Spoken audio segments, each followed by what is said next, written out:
Welcome to NYC Now, your source for local news in and around New York City from WNYC. I'm Janae Pierre. Happy Labor Day. Hope you're taking it easy if you have the day off. This is our one and only episode today. Here's your news headlines from Michael Hill. Police say they're looking for the pilot of a catamaran after he crashed the vessel into a party boat yesterday on the East River and then sped away. The NYPD says at least 3 people were taken to the hospital with minor injuries, no serious injuries. A catamaran hit the party boat near the FDR Drive between 23rd and 25th Streets at around 2 in the afternoon. The catamaran headed south. It's the first major crash on the East River since a Mexican Navy ship accidentally hit the Brooklyn Bridge in May, killing 2 sailors. City officials are investigating the death of a Rikers Island detainee. WNYC's Julia Hayward has more on the 11th person to die in custody this year. City correction officials say Jimmy Avila died just 3 days after he was arrested. The total number of people to die on Rikers Island or shortly after being released is now more than double the number of people who died in custody in all of 2024. City officials did not give details about the circumstances of Avila's death. In a statement, the Legal Aid Society, which represented Avila, said he had serious mental illness and should have been under close watch. Avila was arrested Wednesday after police said he shot 3 people at a Bronx apartment building. 1 man died from his injuries. Yankees captain Aaron Judge has tied Hall of Famer catcher Yogi Berra for the 5th in team history when he hit his 358th career home run yesterday. Judge said it stung to eventually lose the game to the White Sox 3-2. Summer weekends may be dwindling, but you know what isn't? Summer produce. Amelia Tarpey is a program and publicity manager for GrowNYC Green Markets. And this week, she says melons are particularly plentiful at local farm stands.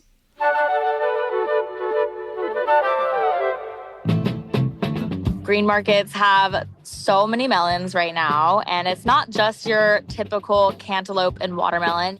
We just pulled the numbers, and across all of the green markets, our farmers are growing around 139 different varieties of melons. The beauty of shopping for melons at the green market is many of our farmers are growing personal watermelons or these mini melons. Let me tell you, like getting it home, putting it in your fridge, slicing it open and having half of a watermelon for breakfast is like the perfect August breakfast for me. If you're trying to pick out the perfect watermelon, the thing you're looking for is a little bit of yellowing on the underbelly of the watermelon. That's where it was sitting on the ground when it was out in the field. And then you want to give it a little knock or slap. And if it sounds kind of hollow, then you know it's going to be ready to eat. For the thinner skinned melons, such as cantaloupe, you're going to want to look for the place where it was harvested from the vine, the sort of little pockmark kind of on one side of the melon, and smell that. If it smells super fragrant, then you know it's ready. If you're not getting much of a scent, then probably it needs a few more days. You can just keep it on your counter and let it ripen there.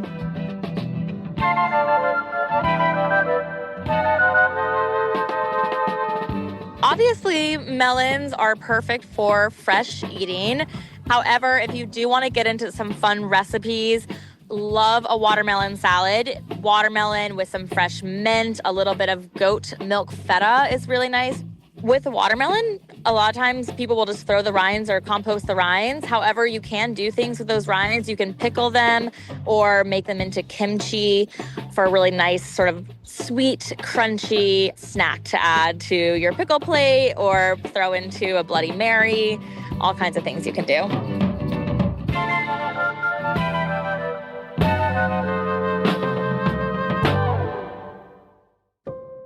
Tarpey says most melons are priced at about $1 to $3 a pound. A big melon for your backyard barbecue may run you upwards of $15.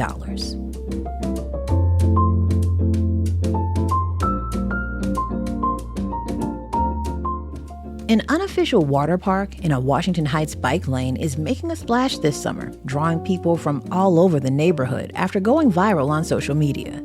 WNYC's Brittany Kriegstein visited the spot to learn more and took a dip in the process. Rio Mahat! Manhattan! That's 45-year-old Washington Heights resident Alex Rolon, who's beaming over his do-it-yourself water park at 188th Street and Laurel Hill Terrace. Kids are splashing around in bathing suits with floaties and water guns as the August sun shines overhead. Rolon says Rio Manhattan started in late June as a fun solution to the summer heat.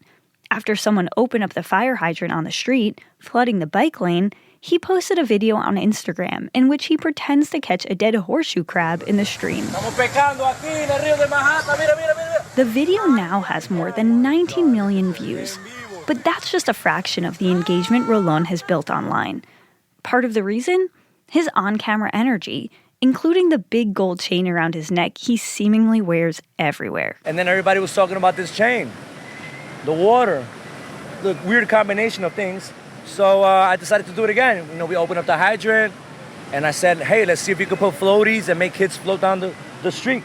The impromptu water park has become something of a neighborhood ritual. On warm days, Rolon arrives with a wagon full of pool floats and a pair of pliers. He muscles open the hydrant, throws an orange traffic barrel over the spray to push it into the air, and the street comes to life. Rolon says local officials have never shut down the setup, and police even gave him NYPD barricades so drivers would stay away from the curb. Opening street hydrants for recreation in the city's hottest months is a century-old pastime. But it's illegal to do so unless you have a special FDNY spray cap to control the water pressure, which Rolon says he does. Oh, the fire department comes, they honk, they wave. The police are super cool about it because it's a community thing. And they see that everybody's together, we're just having fun, we're not hanging out late and stuff like that. We're just doing it for the kids. And when we leave, we pack up everything. As the summer winds down, Rolon says he has some ideas for preserving the spirit of Rio Manhattan in colder temperatures. And I think we're going to turn into a skating ring, and I'm going to just skate down. Ski Manhattan! Rolon says everyone is welcome to join in the fun, no matter what season it is. I can confirm this myself. The water feels great. That's WNYC's Brittany Kriegstein. Thanks for listening to NYC Now from WNYC. I'm Janae Pierre. Enjoy the holiday. We'll be back on our regular schedule tomorrow.